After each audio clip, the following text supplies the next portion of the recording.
Everyone, Saranai Swami Namaste.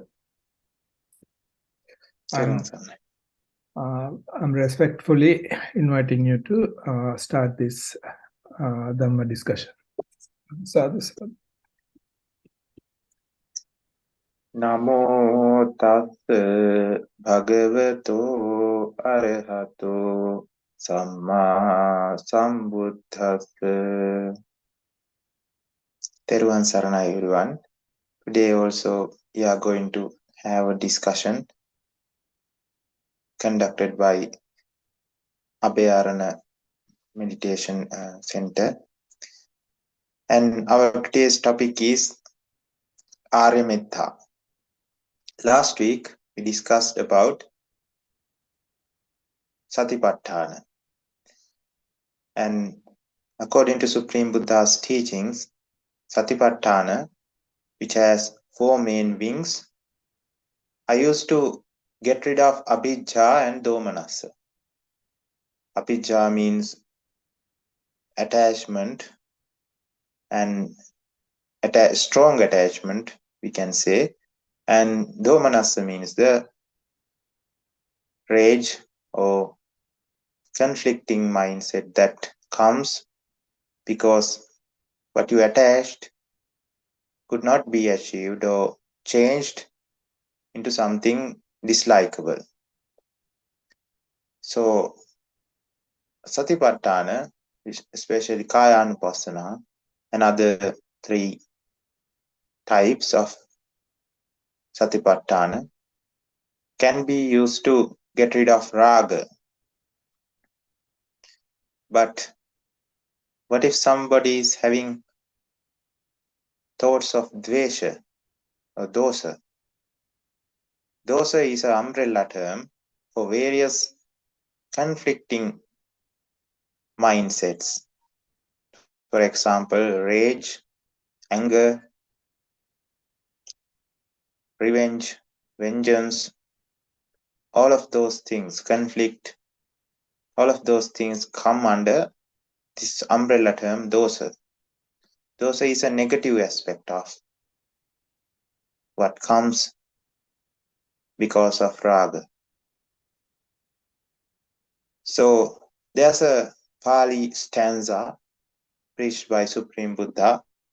It says, Nahi verena verani, sammanti da kudachanam, averena cha sammanti, esa dhammo sanantana. The simple meaning of this text, Pali text is, if somebody is having any problems or disputes with you, vengeance, revenge is not the solution. For example, if there's a fire, and if you want to extinguish that fire, another fire is not the solution. In fact, if you put more fire into a fire, the fire would increase. Instead, you have to put something like water, the opposite of fire. So likewise, in the stanza, it says, vengeance is not the solution for anger, hate. It should be the opposite. And the opposite is metta. And this is a principle of the nature. So today we are going to learn about metta. And this metta is different. Only an Arya will be able to spread this metta. There's a metta, an ordinary person can spread this metta, normal metta. But Arya metta is different. What are we wishing for the other people or all the sentient beings in the universe? What we find valuable, what we find good. So if we wish bad, negative things for the other people, that is not metta. That is hate. You are spreading hate. But metta is wishing good things for other people. May everyone become healthy. May everyone become prosperous. May everyone become happy. Would be the normal metta that one would be spreading. Someone is spreading hate to the person, but the person is spreading metta towards the other person. So when that happens, the person who is spreading hate cannot continue spreading hate because the other person is not giving any food for his anger or fuel for his anger. He's doing the opposite. So after some time, the hate would go away.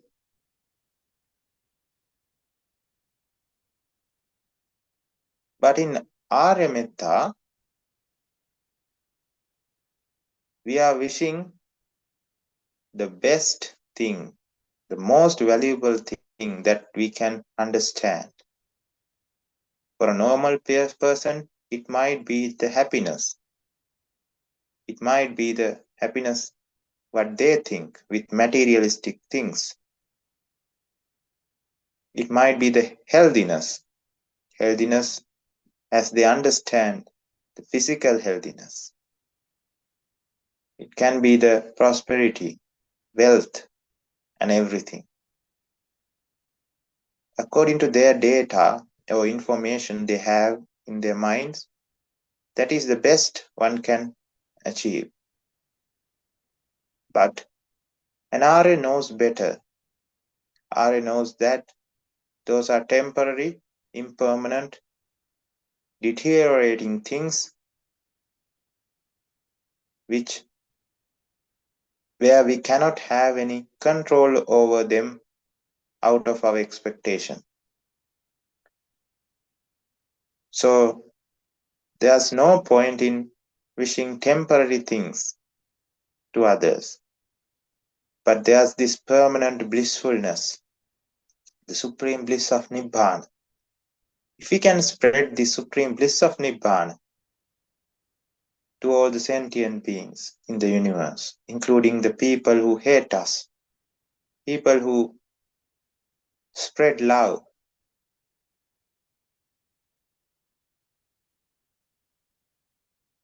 irrespective of whether they are spreading love or spreading hate, if we can spread equal metta to all the sentient beings in the universe, then that is spreading Arya Metta.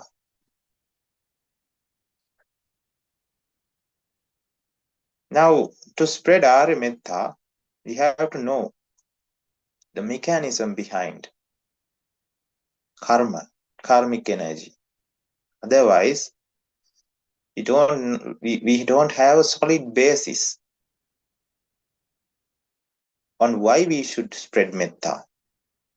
Because someone is scolding us, spreading hate about us. And it is natural for someone to get angry on the other person, especially if you are a person who don't know about Arya Dhamma. But if you understand Arya Dhamma, then that person would understand this world is not according to the expectation, and it is a mechanism controlled by Paticca avidya, and Kusala Mula, if somebody has become Arya. So he does not have any control over what he says, what he does. based on his expectation. His expectation is to become happy. To become happy out of ignorance, he thinks scolding is the solution, and he does it because he does not have any data beyond that, doesn't know how to become happy. So the individual is helpless.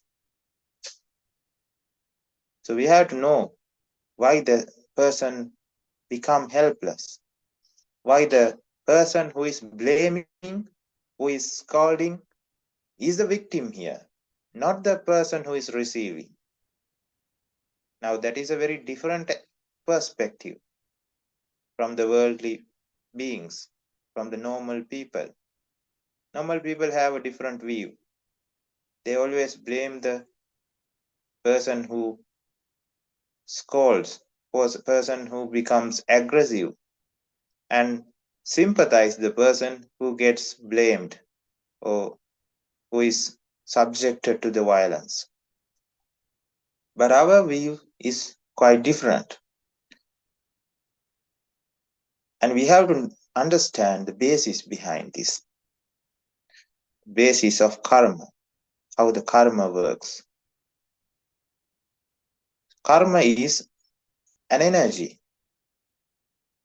And as we know, we have a sansaric journey.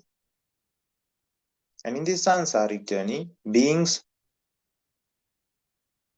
one after another life, they are in a journey. And in this journey, they do good things out of avidya. When you do good things out of avidya or ignorance is the expectation for survival. It is another way we can explain ignorance. Ignorance is, again, we can explain it as value to this world. And again, we can explain it as Nitya, Sukha, Artha, and Subha. So everything explains the same thing.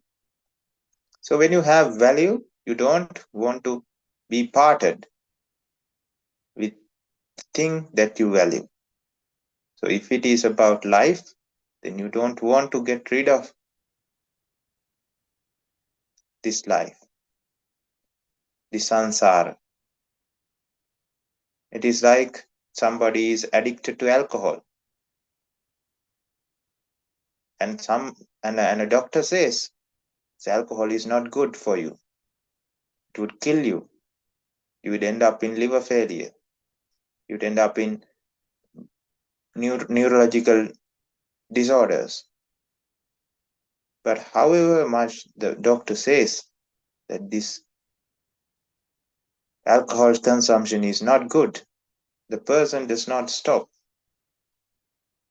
because he has given so much value to that act. So the burden or the problems that comes with it becomes negligible to that person. So that is the same with sansara. Sansara has a lot of problems, its own problem. It's a suffering sansara. But even though somebody sees the suffering part, does not want to let go of sansara because of the value it gives to that person because of avidya. So once one has gotten rid of avidya, then that person has no need to cling on to this sansara. That is the Arya viewpoint. So here when karmic energy works, so you do things with ignorance, with good intention. Meritorious deeds are done with ignorance. And the result is a karmic energy is generated. And this karmic energy would give you good things, positive feelings, positive sensations would be received back as a result of these meritorious deeds done with avidya. And also they do negative things, harmful things because of avidya. To protect,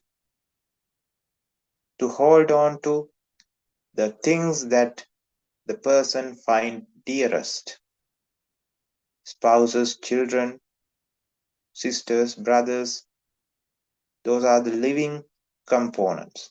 There are non-living components, houses, property, vehicles, clothes, and everything. When you find those things very valuable, and the reality of those things are you cannot control them according to your expectation. When the things go out of control, when the things become something that you don't like, changes into something you don't like, and when the things deteriorate, you want to find solutions and you do whatever is necessary, whether it is good or whether it is bad. If you do good things, then the karmic energy would be positive. If you do bad things, then you would receive negative or generate negative karmic energy, and that would come back just like a boomerang. It doesn't say when. It can be in this life, next life, or in somewhere in the sansaric journey. It would come back as a negative energy or a negative sensation, negative experience. Now, this is the important part that you need to remember before understanding how this world works because of this karmic energy. So why does I mentioned or I highlighted this word? You have to think or do positive or negative based on avidya. Because if you don't have avidya, don't give value to things. You just accept whatever comes as it is. You doesn't have any preference on what to have. The word should be don't have any special understanding or wrong understanding based on that you can have these things according to expectation. So the value is less. So the value is less. Value becomes zero. So when the value becomes zero, you doesn't care if it is harmful to you, to your body, and if it gives negative feelings, feelings of pain and discomfort, then that Arihat would like to get rid of those things.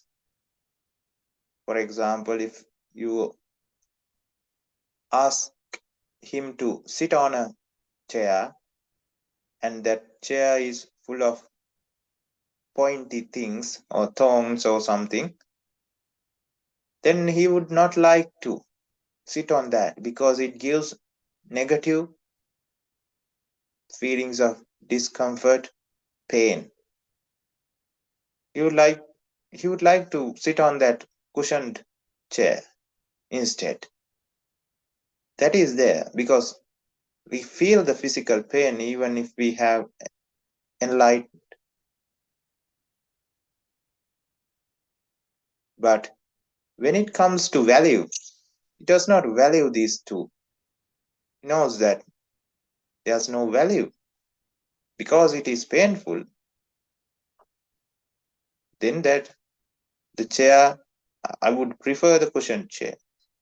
But no superior value, because thing deteriorates.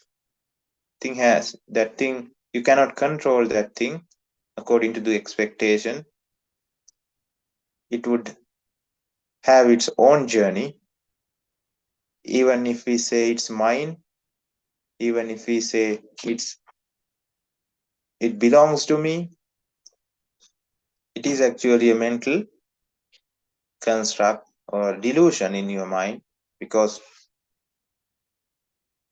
it does not really it, there's nothing changes in the physical world, even if you say that it belongs to you. It's just a mental construct, something you create mentally. If all the people, external other people in the world does not believe that it belongs to you, then there's no point. So for an arihat, since he does not have this avidya, then that person, the arihat noble person, would not want to change what he receives, because he knows, even though I expect things, I don't have any control over that expectation. So expectation is irrelevant here. So he accepts what he gets. There's a Pali saying, Vipako kamma sambhavo kamma vipaka vattanti. Vipaka are the energy that is received back, negative or positive. That means you feel positive feelings of happiness, and that's a vipaka. You feel negative feelings of sorrow, pain, discomfort, that is vipaka. And these are the consequences that you have to bear with because of creating actions out of avidya, positive actions as well as negative actions. And you have something in between as well.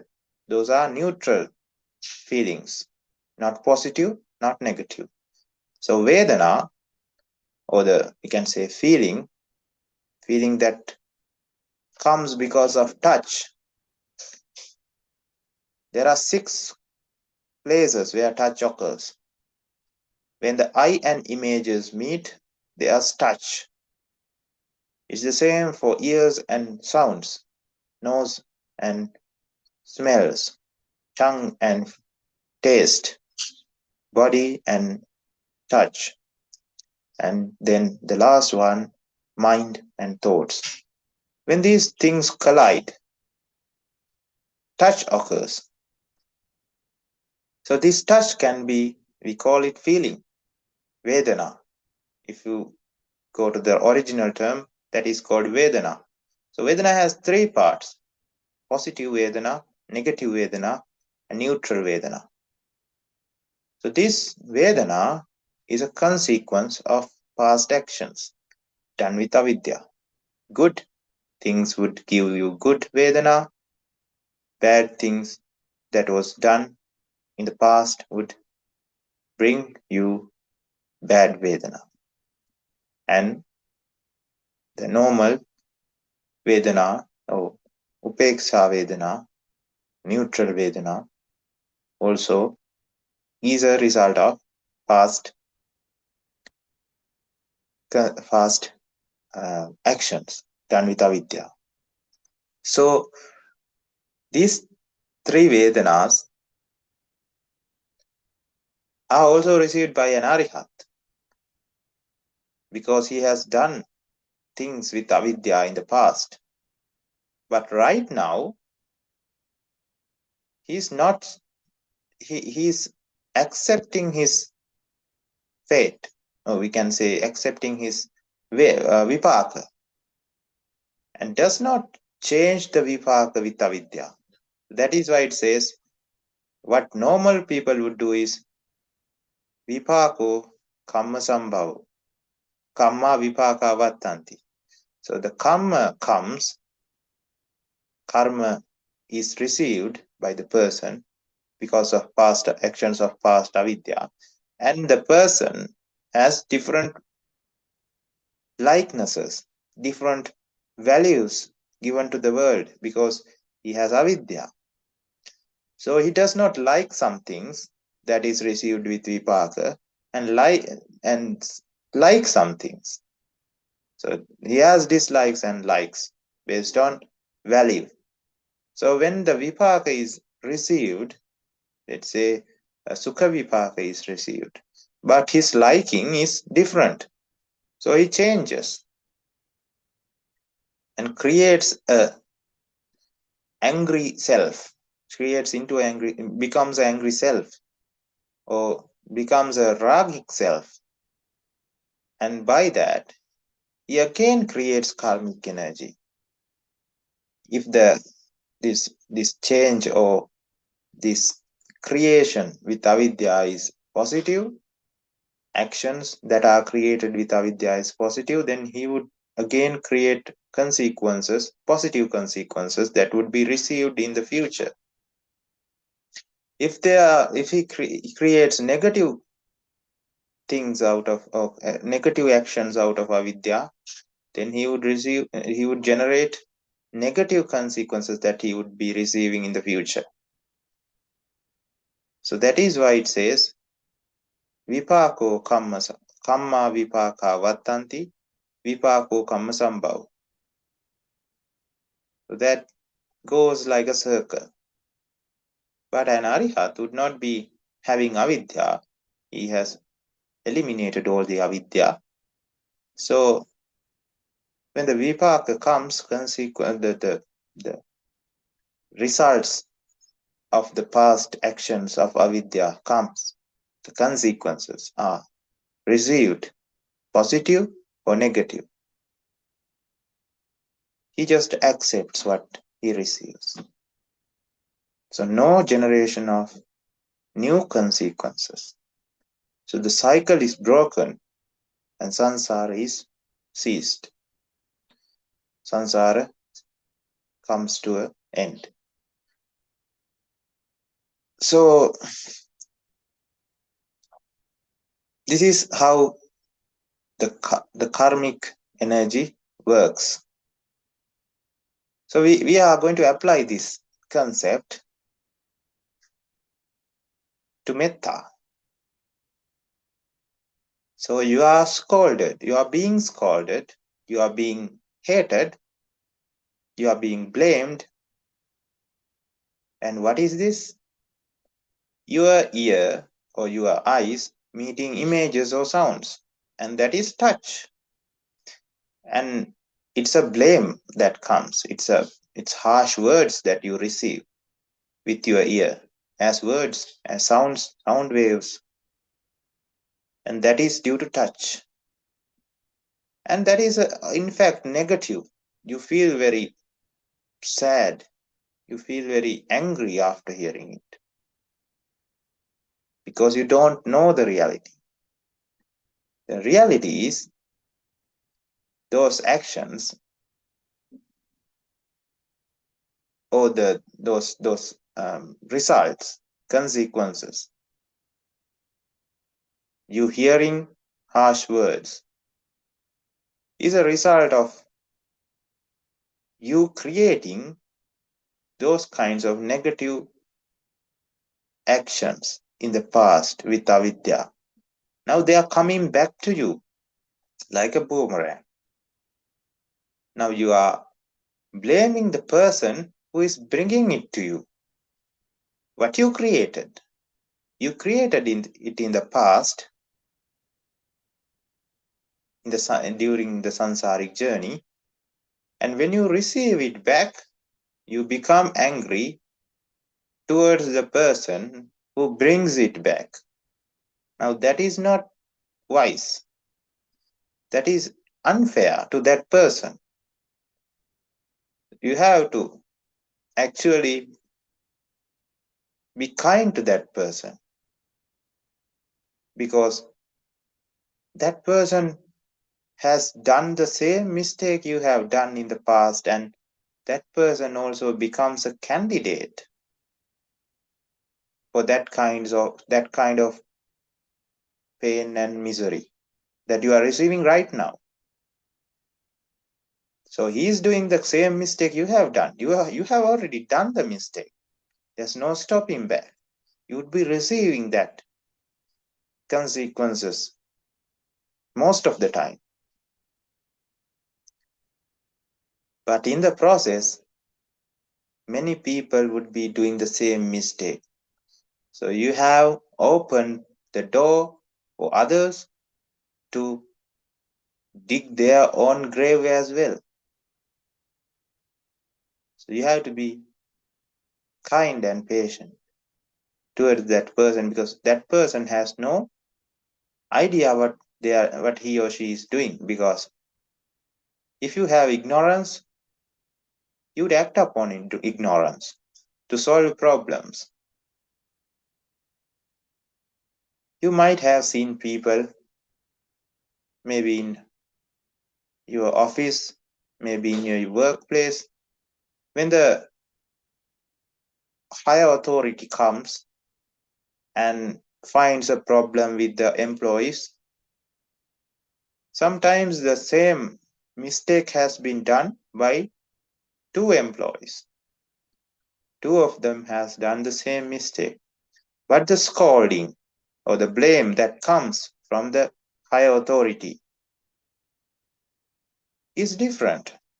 Based on from individual basis, that's different. Based on the person, that's different. For the same mistake, the authority or the higher authority would be blaming one individual to a different extent and the other individual to another extent, because that is what they receive based on what they have created in the past. I have experience where something like that happened. Two of them, the employees, has done the same mistake, but one was just given a note or just given a warning. It's just a friendly warning. Don't do those kinds of things again. Was one person received, and for the other person it was a harsh scolding for the same mistake on the same day, few minutes apart. One person was just given a friendly warning, and the other person was scolded, blamed, and that person was in tears. So that's how the world works. What you give would be received back. Now, the person who scolded, the higher authority, is helpless.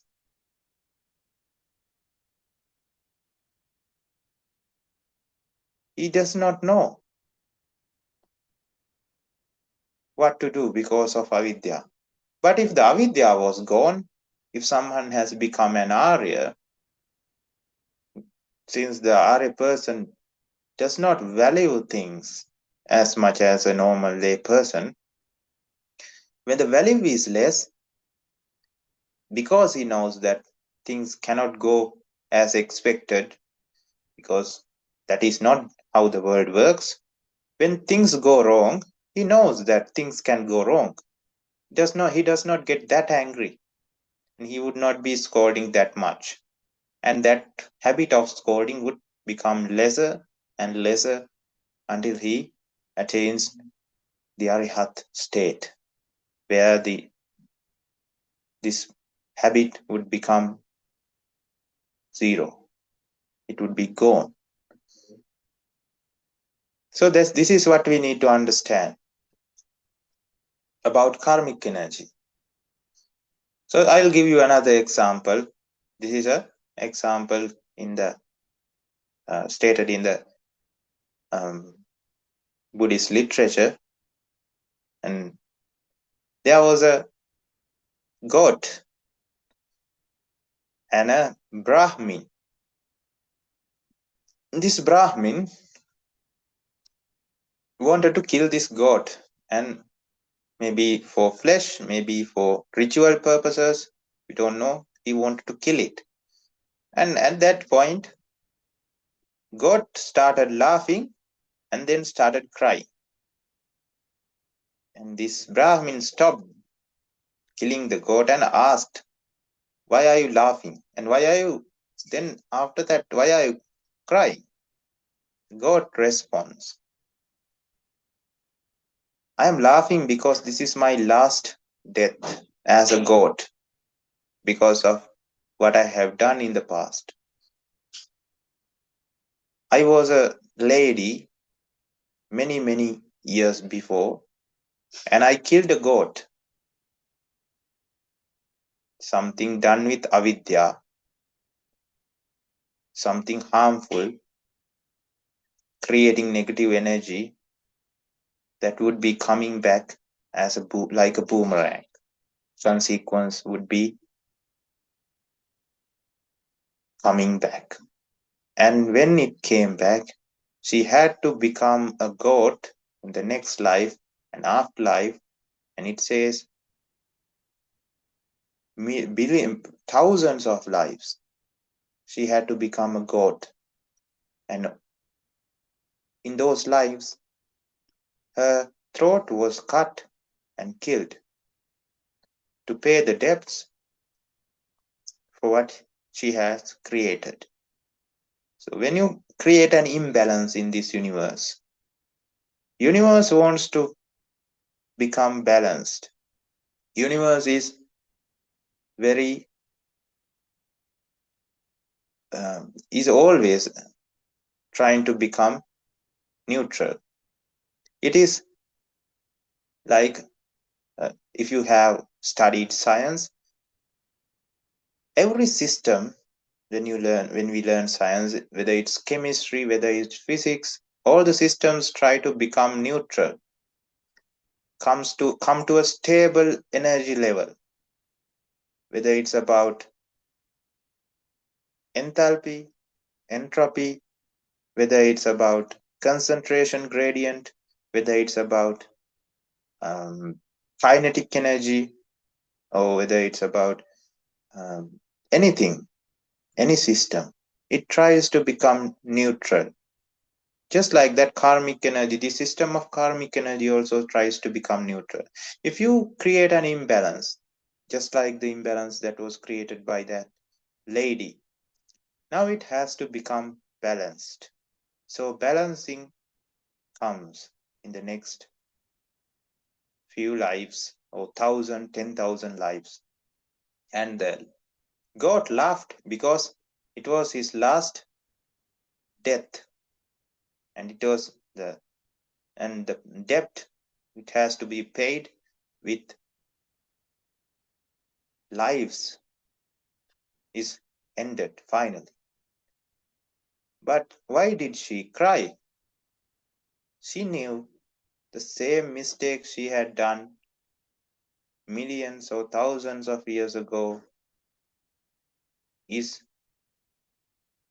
going to happen again, and the victim is a Brahmin this time, and the Brahmin has to go through all the suffering she has gone through during this time, during this sansaric journey.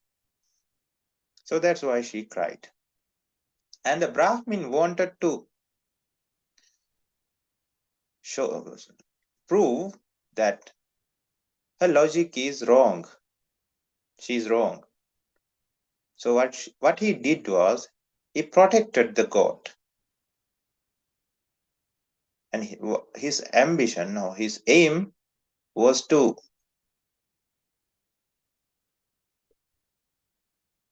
give life to this God without letting it die.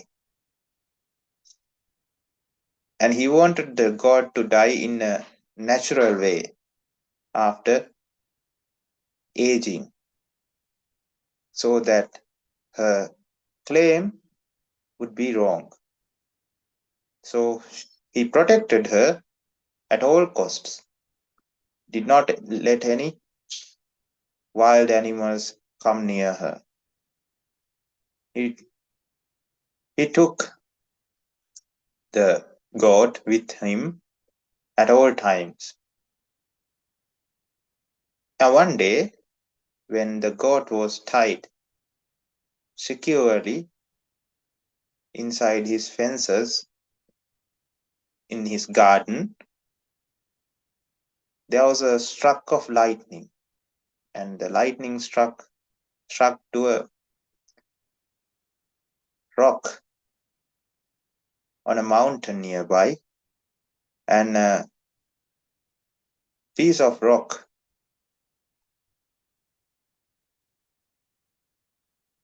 was struck, and that piece came towards the God, and it hit his neck, and then throat was cut by that piece of rock, sharp piece of rock, which was a projectile that was generated due to the lightning struck of lightning to the rock, and the God died. If we did not do it, nature would find some way to balance it out. But the thing is, we become the servants of the nature, and we say, nature, you don't have to be, you can relax. You don't have to be hardworking. I'll do that for you. And we take the knife or the sword and do it for them, for the nature. And when we do that, it creates another imbalance. That's the problem. And that imbalance would have to be balanced out. So why the lady had to undergo thousands of deaths as a god due to one killing? She only did one killing, but she had to undergo many deaths as a result. That is because when you spread raga, spread dosa, and spread moha towards this world, your mind acts like a transmitter, and that millions and billions, can say more than that, we cannot even count that number of sentient beings are affected by our rays, by these rays of raga, rays of dvesha, and rays of moha that are transmitted through our mind. So when dvesha rays are transmitted by our mind, when we become a person of rage, anger, sentient beings around us also is affected by that. The whole world becomes angry because of our actions. They get the extra push that is needed to commit a crime. If the person is just scolding the person nearby, thousands of miles away, is just scolding another person, our dvesha rays, dosa rays, would help him to get into that extra step where the scolding becomes to a fight. Scolding upgrades to a fight because of our small push. So likewise, when thousands and billions and trillions of beings are affected by these actions of us, we have to pay consequences in millions and trillions for the same small thing we have done. We only did a small thing, but the consequences would be billions and trillions times higher because the small thing affected, we only saw the person who got killed in front of us. But that is not the only person who was affected. Many more were affected. And so we have to pay in millions and billions. That's why the disproportionate nature of these things come. So this is now in today's world, we have good examples to see, and we can get that example. This is for studying purposes, not to blame or not to look down upon anybody. So there are these wars today. The world is at war. People are fighting. Why are these people fighting? Because they find valuable things. They think that this world is valuable. So fighting for limited resources. When somebody has this value, if the value is so much, if the value is less, he would not bother that much and would not go for a battle, a fight, or a war, because the burden of war, the amount of action that is needed to be performed, the burden of action, the pain because of effort that is needed to be put for that kind of mass scale thing to happen is very high. So that person would not go that far if the value is less. But since the value is so high, these people does not care the burden they have to bear while doing these kinds of acts.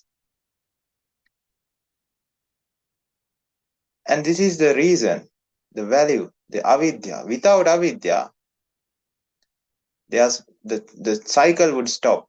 But since the avidya is there, since the worldly beings find things valuable, and these valuable things are limited, and the same people are fighting, and many people are fighting for the same thing. There's this competition, and competition ends up in wars, battles, killing, hurting.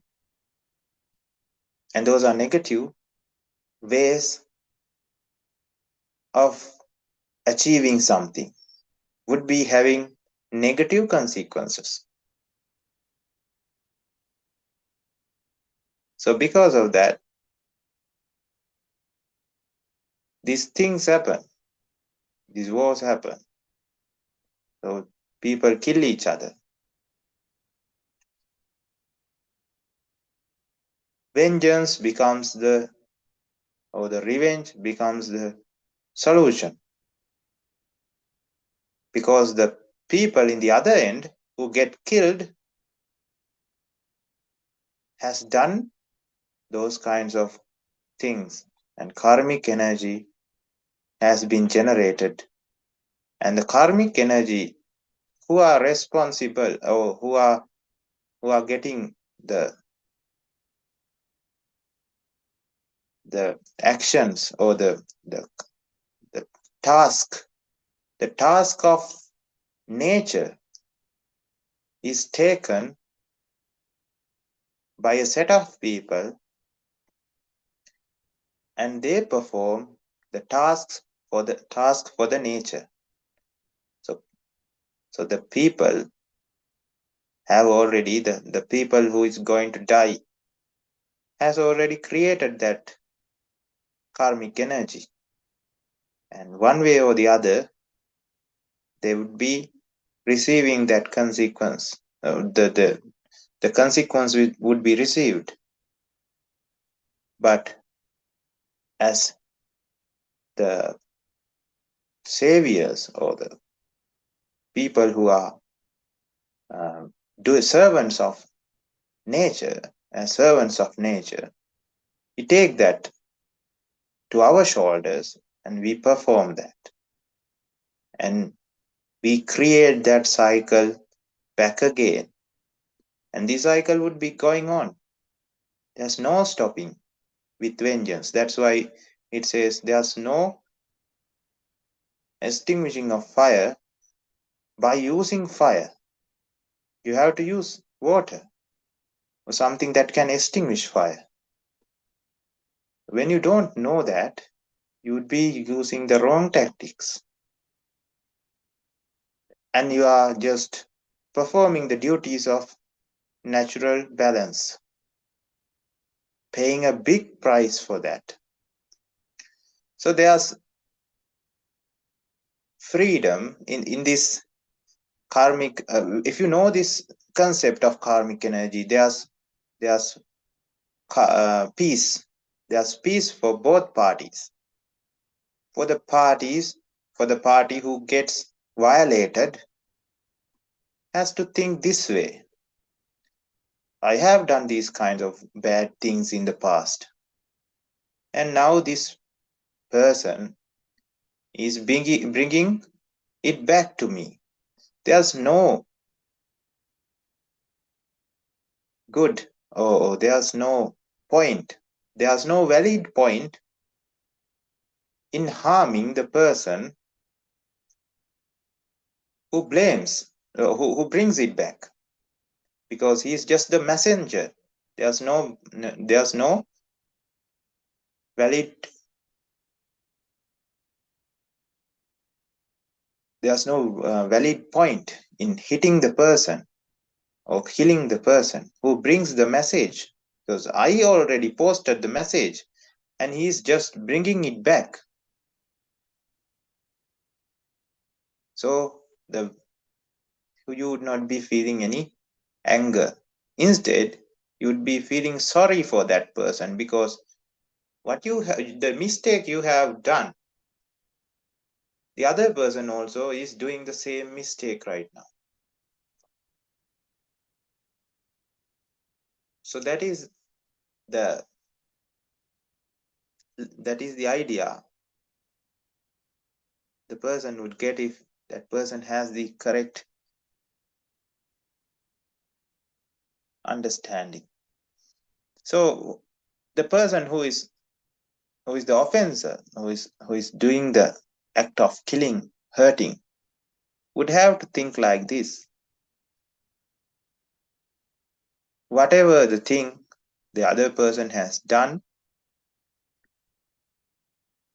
it is also because of karmic energy, because it is also because I had, or the vipaka that I am receiving is what I have done before. Since I don't like that, I am going to change it. But the person is bringing back what I have done. The same way, we have to think in the same way. So then that person would not be doing the act of aggression, because he knows what he receives is what he has given before.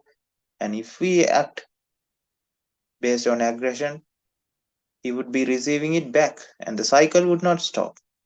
And this correct thinking would stop any problem based on hatred. And when only one party knows the reality, so one is just trying to hurt you and you knows the reality, then when that person tries to violate your rights or whatever, violate you, then you not feel angry. Instead, you would feel sorry. This person is acting based on ignorance, and he would be doing a very bad thing for him or her, digging his or her own grave while cleaning my vipaka, or negative things, the consequences of negative things that I have done.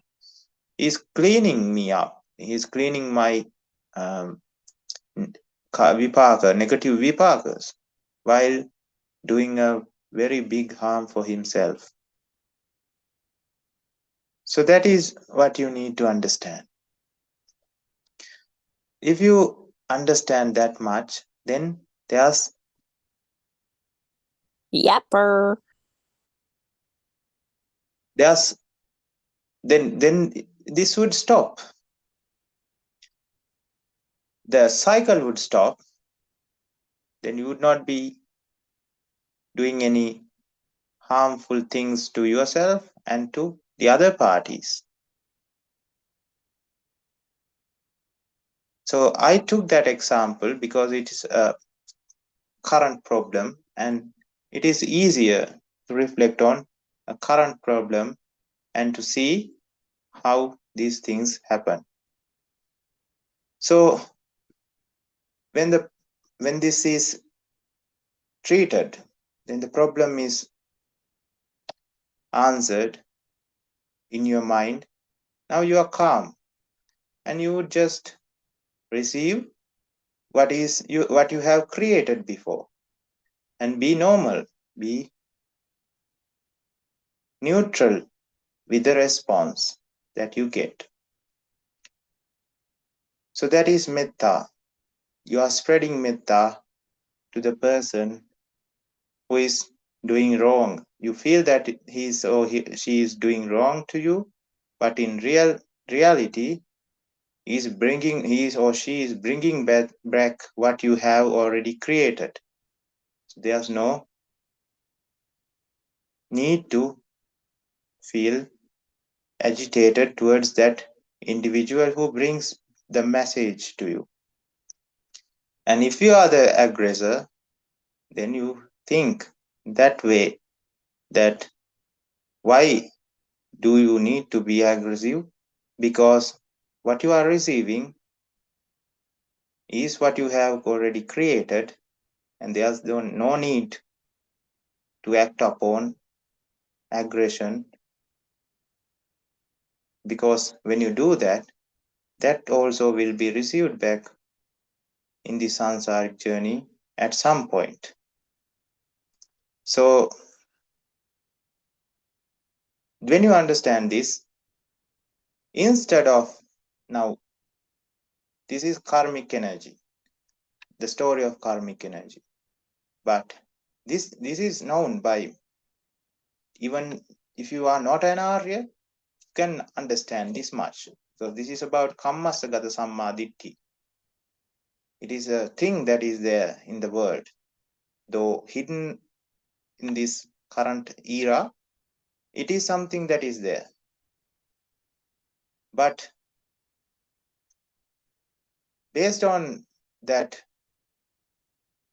idea, what you spread is nibbana, the wish that me and all the sentient beings may attain nibbana would be your wish.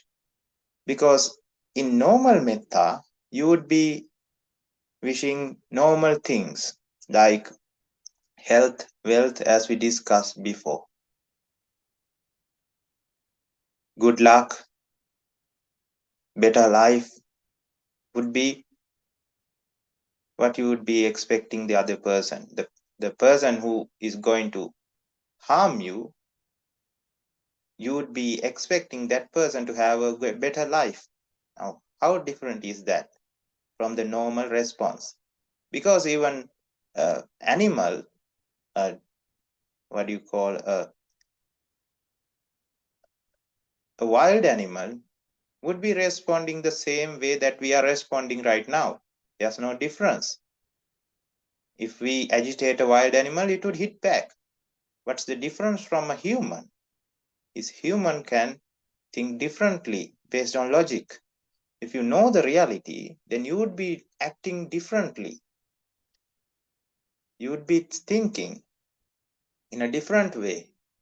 So if you think in this way, you are expecting the best luck for the aggressor who is trying to harm you.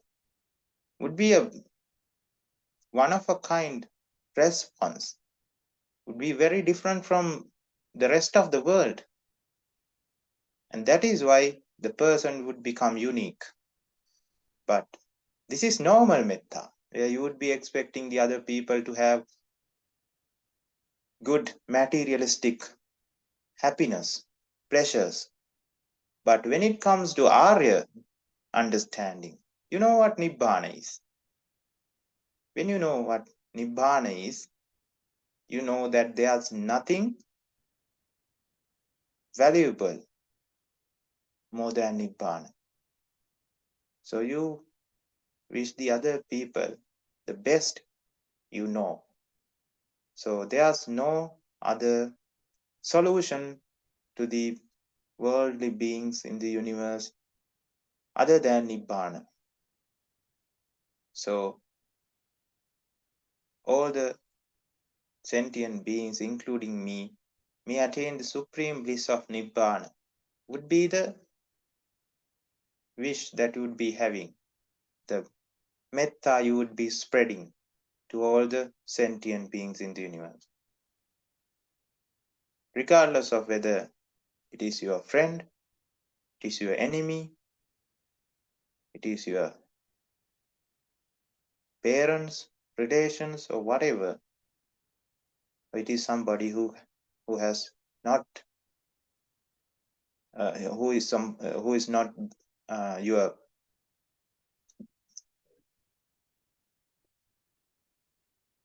who has not been seen by you or heard by you, a total stranger, whether it's a total stranger, it's the same metta. So no, there's no difference, because the person who is bringing back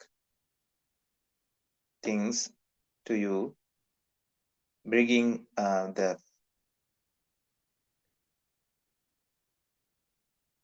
the message or the consequences that you have already created, that does not make that person your enemy. That is another helpless sentient being who does not know what he or she is doing. So when you understand that way, there are no enemies, there are no friends. The friends are the people that bring good to your life, also bring good through the same principle. You have done good things in the past, so they are bringing it back to you, and they are just the messenger. There's no difference in that as well. So there's no difference in the metta then. Same amount of metta to all the people without difference. So that is what you need to understand when spreading metta, Arimetta. So we have this meditation, Arya meditation, Arya metta, where we focus on all the sentient beings in the universe, and we spread this metta with unconditionally to all the sentient beings. So metta is not something spread with your mind, just your mind. Your words should be corresponding with the thoughts, and your actions also should be corresponding with the thoughts.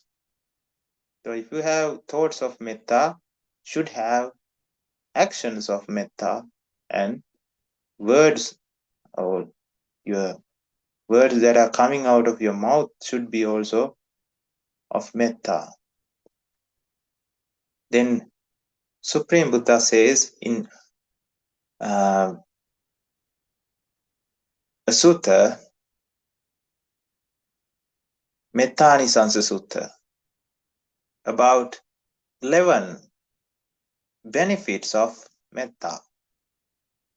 Sukhang supati, sukhang patibunjati, napapakang supinam pasati, manussanam piyo hoti, amanussanam piyo hoti, devatarakkanti, nasagiva visangva sattangva kamati, tuvatang chittang samadhiyati, mukavanno vipasidati, asammulho kalang karoti, uttaring appati vijanto brahma lokupako hoti. Are the 11 benefits that you would get by spreading metta every day to all the sentient beings in the universe.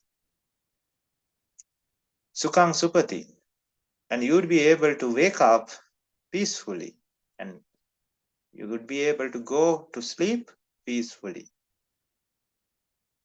and you would not be seeing any nightmares in your sleep, because you are spreading metta to all the sentient beings in the universe.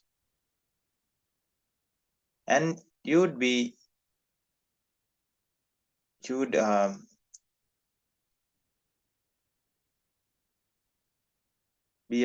person who's liked, who's likable, and you would be liked by non-humans and humans.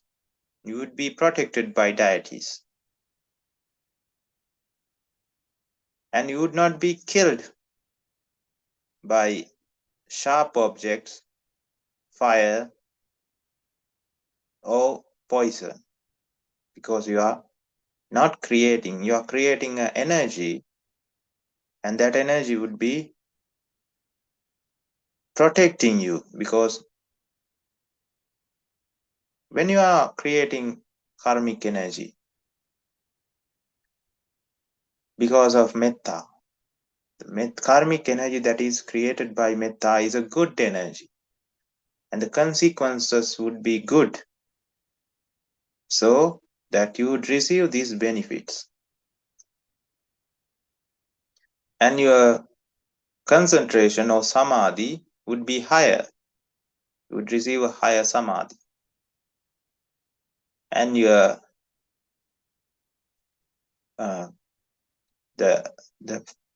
you would get a what you call a refreshness in your mouth, and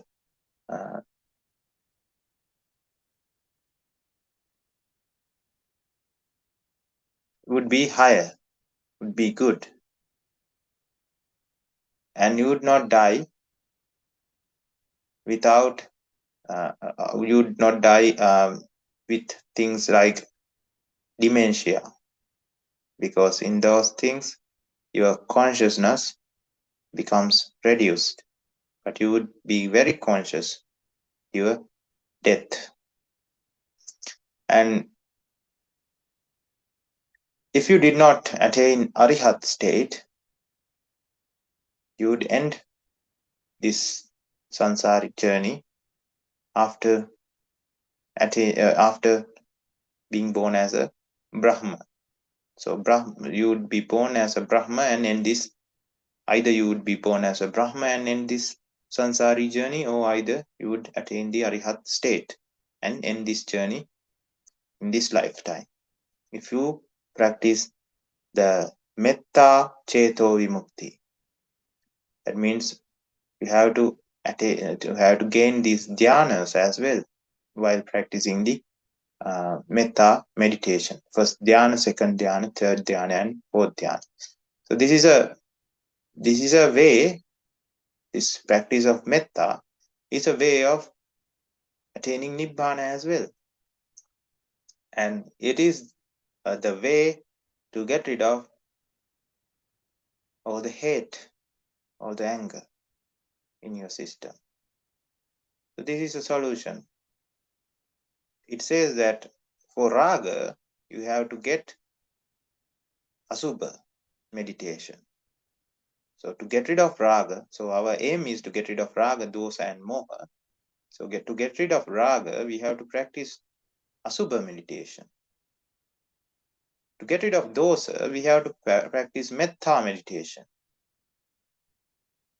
So when those two are gone, we are having a considerable level of samadhi, and the samadhi would be the platform to develop the fine level of wisdom that is needed to eliminate all the defilements in the system. So if there are people in this world who are full of raga, so predominantly raga people, predominantly dosa people, and predominantly moha people. And for predominantly dosa people who are having more dosa in their systems, has to practice this metta in his or her day-to-day life, so that this water would extinguish the fire of dosa. And there's a thing with dosa. Dosa is a very it has a very higher potency level.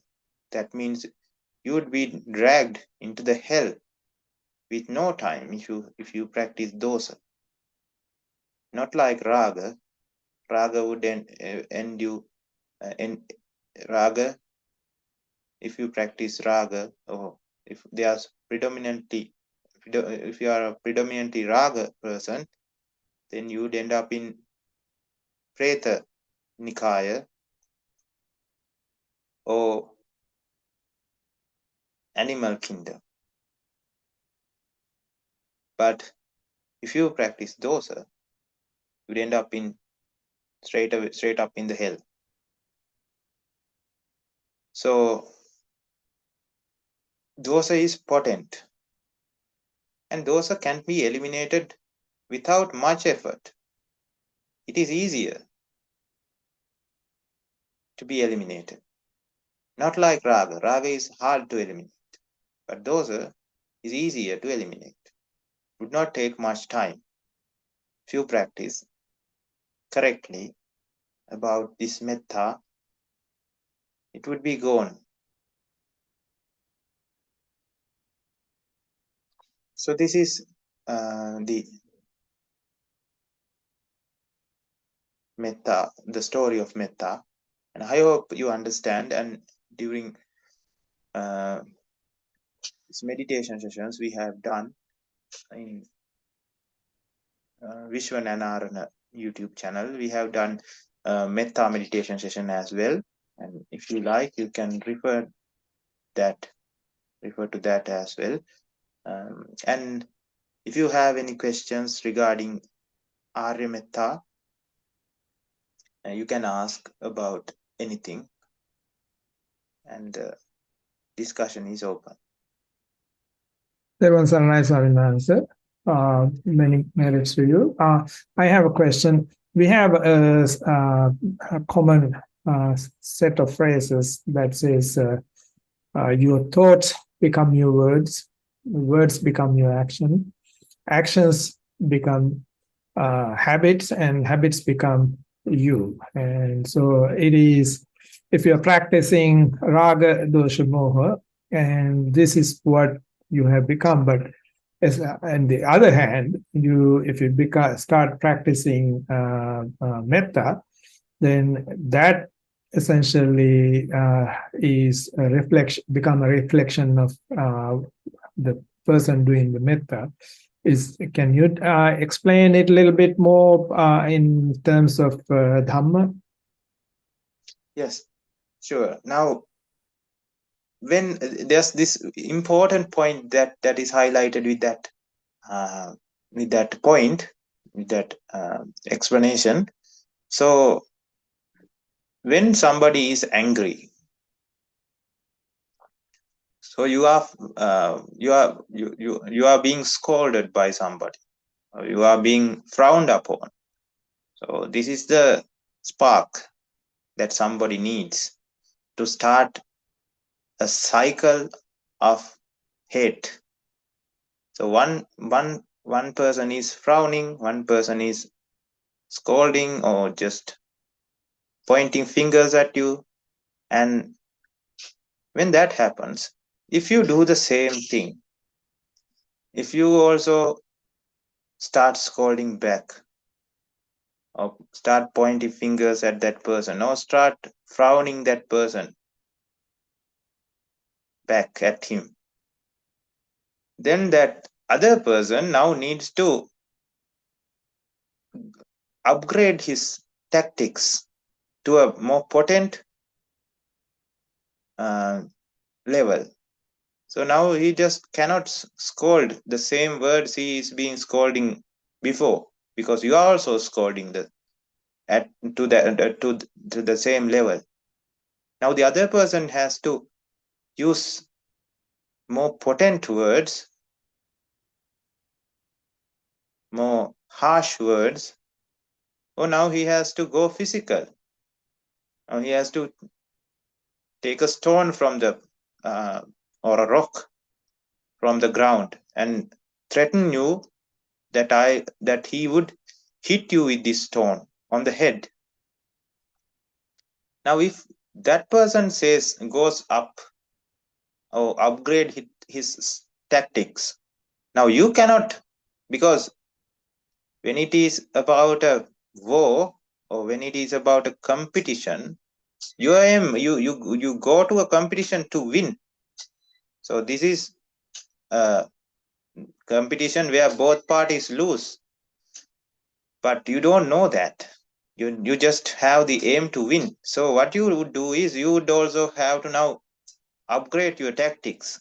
So if he's bringing a rock to the fight, you have to bring a better weapon. So you would be getting a big what do you call a pole or something, or an iron rod or something. Now you threaten that person that you would hit that person with the iron rod. So now the other person cannot do the war or the battle with a rock. Now he has to upgrade his tactics again. Now he brings a gun to the fight. And this goes on until nuclear weapons are created and until both parties are dead. This is what happens. So sometimes you would win by using aggression, but not in the long run. Not when you compare it with karmic energy, how it comes back. And when karmic energy comes back, you becomes the weaker person, and the aggressor, or the person who is subjected to your own bad actions in the past, or the messenger, we can say he's the messenger becomes a stronger person, and you become helpless. You would be dead in no time, or hurt, or in pain, without any help. That is how that happens. So when you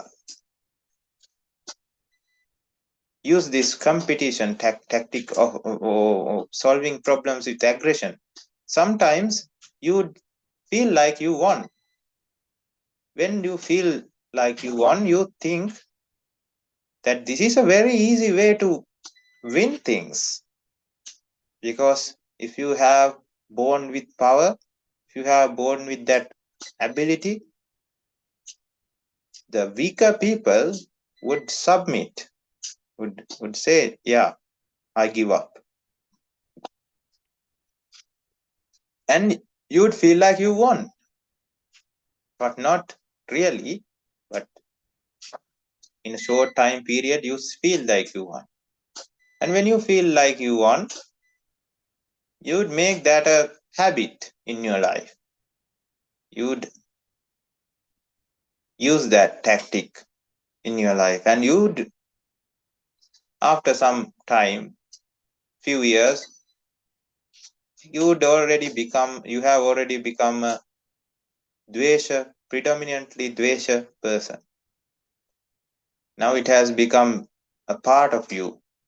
You are an angry person. Whatever the thing goes wrong, your first option becomes anger, hate, hurting people, scolding at people. And now that is you. Now, what is anger? What is uh, what happens when you get angry? You become red in color. Your heart starts racing. You feel you feel um, discomfort. Don't feel good when you go angry. You start shivering. And when these things happen, you have to compare it with the life in the hell. Now, in the hell also, there's this, we are talking about hell full of fire, fiery hell, you can say. So, in fiery hell, there's a lot of fire, and the victims would be burning up in the fire. So, you are experiencing that same thing when you are in the state of anger. When you are angry, you are experiencing the same thing. You are experiencing pain. You are experiencing rage or angry emotions, which feels like burning. So these burning emotions, burning sensations, are a, what do we call it is a sign of where you would be born again. If you have this habit, if you practice this anger for a long time, that is where you would going to be. So when somebody is angry, when somebody is going that pathway, and when the thoughts become words, and words become actions, and he is using thoughts and words and actions because it works. He thinks, or he or she thinks that it works for them. They think that it wins the small battle, but when it goes to the war, you lose the war. But wins the small battle, one wins the small argument, wins the small uh, dispute. But when it comes, if you reflect upon the sansaric journey, you lose much. You lose big time. So that is what you need to understand. And then when you have this wrong idea that it can win things, anger, hate, dosa can win things, you are in the wrong page. And then you become a person of anger, hate. Predominantly dosa person. That is digging your own grave. Because you would think that you won, but your life is a misery. It becomes a misery. So, what we do with metta, now metta, if you think about it, has this opposite. If you have the data, if you have done this act of metta, spreading metta, you'd have this experience with you that how cooling that is. Now, anger feels like burning, anger feels like heat, anger feels like shivering, and it is very discomfortable. It is uncomfortable. It is not comfortable, this anger, the outcomes of anger. But if you have practiced metta, you would know how cooling, how soothing, how calm and quiet and peaceful that is. That is and if you experience both anger and metta, you would know it is the quite opposite. It's the 180 of anger. You feel so much peaceful, so much relaxed when you are practicing metta. So that is the difference. So what you want to become as a person is a person of metta. You would start with thoughts of metta, actions of metta, words of metta. Then again it would become a habit, and then again you would become that person full of metta. And that metta would not be dragging you down below. Instead, you would be high up. So that's why, as a benefit of spreading metta, it says at the last, you would become a Brahma. So you would become a higher being, not a lower being who is subjected to pain and misery. So that's the difference. So I hope that answers the question. Bumping I have another question. So, in the event, say somebody comes and yells at me for some reason or something, and so instead of becoming angry and yelling at that person, yelling back at that person, so if I think, okay, this person is yelling at me, scolding me because this person is trying to spend one of something I have done, and this is my karma, and it is coming back to me. And so by yelling at me, this person is taking that karma, my karma, on his shoulders. And if I get angry, I will continue the cycle. And then, at that moment, if I radiate loving kindness, may this person reach nibbana before he or she had to suffer from this karma. Is that a good way to practice this metta? Yes. Now, what a person normally would do is he would get angry if somebody is yelling at him. But if you know the basis or the mechanism behind this, why am I being scolded? Then you would not feel angry at that person. Instead, you would feel sorry. Now, when you feel sorry, you are not just feeling sorry for that person only. You are feeling sorry for yourself and that person. You are feeling sorry for yourself because I have done these kinds of irrational things out of avidya in the past. That's why I am still in this sansara. That's why I am still being scolded by people. And this individual who is in front of me yelling at me is also in this samsaric journey, helpless without knowing what to do, is just taking decisions out of avidya, not knowing the real mechanism behind this. So when you understand that, you feel very sorry for both of you, and that is a very good. Then now you are not hearing what he is saying. You are not focusing on what he is yelling about.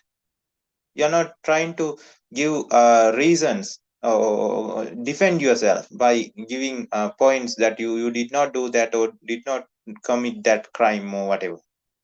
You are just helpless, and that person is also helpless, and you with your understanding about the reality of the world, about the Arya understanding, with the Arya understanding, you decide the only solution for me and for this human, for this being in front of me, or you can say all the sentient beings as well, is Nibbana, is elimination of ignorance and attaining Nibbana and ending this suffering cycle of samsara. So if you understand, if you have that understanding, the broad understanding about the world, then that would come naturally. When that comes naturally, you don't have to do anything forcefully to get rid of the hate. You're not just doing it. You're not just acting it. You're just feeling it. It is not like you feel angry, but you are trying to hide it up with some other emotion. Just like the things that the normal people would do. When they feel angry, what they do is they start counting from 1 to 10 and backwards, or 1 to 100 and backwards. Now, that is not the way we are practicing. Now, that is shifting your attention to something else. But as soon as you think about that moment again, you get angry. That is just hiding things, hiding your emotions.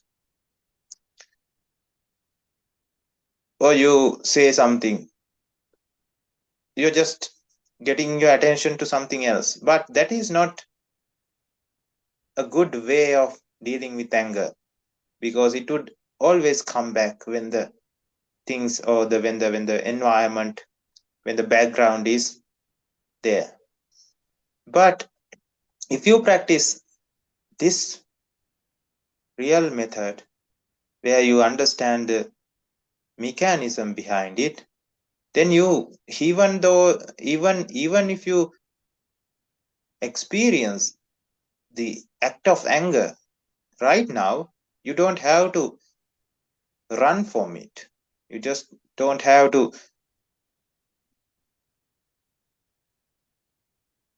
get rid of the situation. You just can face the situation with different emotions, because you know the reality. So that is what we practice as Aryas. And that is what Kammasagata Sammaditthi gives us. You have to be an Arya to practice the Arya Metta. But to know this thing about, or the mechanism about this world, about karmic energy, you don't have to have that much of understanding. So there was a situation maybe about 20 minutes ago. Two people who came as intruders, and they started disrupting, but I just put them on the waiting room, and they then left by themselves. So these things happen during discussions because these are open discussions. But yes. I didn't have anger to it. But I was thinking maybe we may have sometime, maybe this life or sometime in previous during the samsaric journey, we may have disrupted somebody's speech or somebody's Dhamma discussion or something. And so I was feeling empathy. I was having empathetic feelings toward them because they don't know what we are discussing, and this is the 11th Dhamma discussion, and it happened actually just on the day of we are discussing Ariya Metta, and so it is teaching us a lesson and practice. Out, but I couldn't leave them on there because they will disrupt the discussion, and also they will create bad karma for them. So I put them on the waiting room and they left. So do you have any thoughts on that? Yes, now that is a practical example that we are practical experience that we are having while doing the discussion as well. So we have done. We are not pure and clean souls or people that has come during the through this sansaric journey. We have done various bad things towards various people. 10 unwholesome acts are the basic tools of survival back in the day. So we use these basic tools: killing, hurting, stealing, having unethical relationships, lying, slandering, then using harsh language, using meaningless words, and then mischievous, greedy thoughts, malicious, malevolent thoughts, and wrong and distorted views. Those were what we used to solve problems with avidya, because we did not know better. We did not know something other than avidya. So we might have disrupted very important discussions, very important points that are being discussed. Of course, we have done. We might have killed people, hurted people as well. So those things are waiting to come back to us. So this karmic energy, as soon as the environment or the background is clear, they would come. This situation that happened 30 minutes ago would not be possible if we did not do this discussion.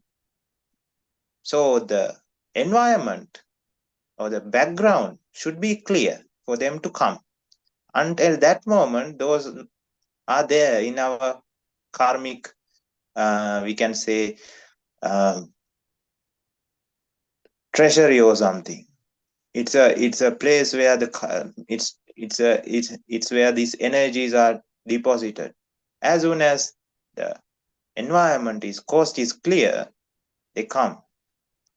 When they come, as we know better right now, we know what is happening, we know the mechanism, we should not get angry. Why would we get angry or upset? It is something we have already done, coming back to us through our innocent soul who does not know anything about the karmic energy. If they knew anything, or if they understood, they would not have acted like that, because they don't know about this, the depth, the real nature of it. They're acting like that. So we feel sorry for them and for us, and our only wish to this world, to all the sentient beings, would be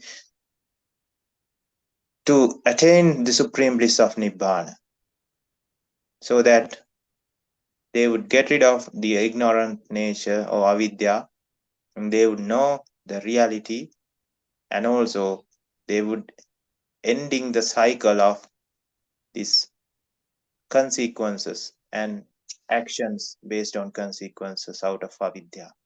This is a cycle that fuels the sansaric journey, and that would stop, and ultimately their sansaric journey would end, attaining supreme bliss of Nibbana. And that is that is the only and the best thing that we can give back to them, because they are helpless, we are helpless. There's no other thing to do. If we act based on anger, based on uh, dosa, then that would create another instance, and that this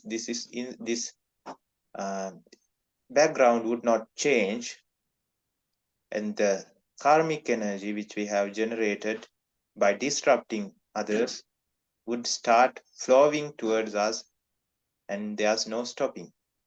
The only stopping is extinguishing a fire with water, not with fire, because we cannot extinguish another fire with fire.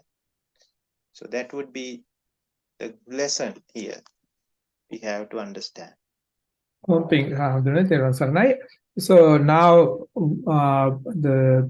we are almost at the top of the hour. So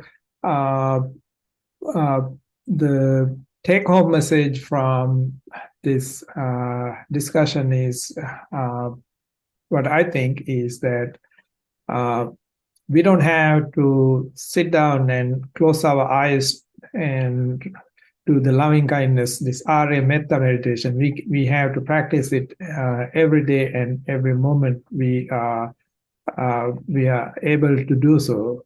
Is that a good summary, and how we do it that you explain? Yes, it is this magga, this pathway, Arya pathway, is not something confined to a room, confined to a place, confined to a posture, a meditation posture, or whatever. It is a practical method that you have to follow in order to get rid of all the defilements in the system. And defilements does not have any time period. It is on 24/7. So we have to practice this 24/7. Practicing metta for a specific period of time is an extra help that would help very much, but that does not end the story. That does not end your practice of metta. Practice of metta is to get rid of hate, get rid of dosa. Dosa can happen at any time. So you have to have the weapon of metta to tackle that at all times. And the weapon should be sharp and ready so that you can use it whenever ready at whatever the instance. So that would be very important. Sadhu, sadhu, sadhu. You have conducted this discussion almost 2 hours, and so I think it is time to respectfully invite you to pass the merits and close this discussion. Sadhu, sadhu, sadhu. So today we discussed about Arya Metta, a very important topic when you are in the path to practice or end this sansaric suffering.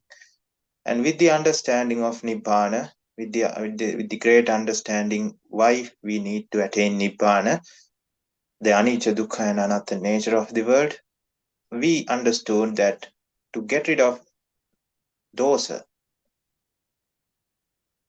metta, especially Arya Metta, would be a great weapon against dosa. So these discussions are moving towards the practice of the pathway, how we can practice and develop or change, alter our habits so that ragakaya, desakaya, and mohakaya would be the end result. And that again would be Nibbana. So with these discussions, by listening to these, by thinking about this, you have generated immeasurable amounts of merits, meritorious power, which is generated through these actions, especially according to Dakkhina-vibhanga Sutta. If somebody is able to spread metta even for a tiniest little time, that would be the second most highest level of meritorious energy that you can gain in this world. So you have done that. And the amount of meritorious power which is generated is immeasurable. With that great meritorious power, all the hindrances, barriers, and obstacles that cover up your Arya pathway may diminish, and the background to practice the Arya pathway with ease and comfort may created, and may everyone will be able to attain the supreme bliss of Nibbana with ease and comfort. Accept this blessing with the sadhu. Sadhu, sadhu, sadhu. And today, the amount of meritorious power we have generated will be transferred to all the sentient beings in the universe, especially to all the dead, deceased relations of us who helped us in various ways, to our parents in the sansaric journey who has helped us in various ways, teachers and people who gave us jobs and people who constructed workplaces, helped us in various ways, constructed our houses, showed what is right and what is wrong when we did not know, when we were clueless, helped us in difficult times. Let us remind all of these sentient beings who helped us during this sansaric journey. And also the people who were hurted by us. Without knowing what is right and what is wrong, we used the 10 unwholesome acts to solve problems, hurting people, hurting sentient beings in the process. So let us remind all of them as well. And also the deities and Brahmas, deities in 6 realms of gods and Brahmas in 20 planes of gods. Let us remind all of them as well. And let us spread this meritorious power with metta and kindness to all the sentient beings in the universe as well. May they rejoice these actions of metta, actions of rejoice these Dhamma discussions, and may they gain immeasurable amounts of merits in the process. If they are in miserable places, may they refrain from doing sins. May they replace those sins with sinful acts with meritorious deeds. May they lead happy lives, ultimately understanding the reality of the world, attaining the supreme bliss of Nibbana, and transfer this meritorious power to all the sentient beings in the universe with metta and kindness, with the sadhukara. Sadhu, sadhu, sadhu. And we will be ending this session with Pali stanza with a blessing. Abhivadana silisa nichang vaddapchayino chattaro dhamma vaddanti ayuvanno sukham balang ayurarogya sampatti sagga sampatti mevacha ato nibbana sampatti minate samicchatu. Sadhu, sadhu, sadhu. Silavantam gunavantam punyaketam anuttaram dullabhena maya laddham pasutum vannitum varam Sariputtadi tera mandagatam patipatiyam Saddha silang dayavasam buddha-pittam namamaham. Sadhu, sadhu, sadhu. Thero Saranai Swami Sir. Thero Saranai Swami. Saranai everyone. May everyone attain the supreme bliss of Nibbana. Sadhu, sadhu.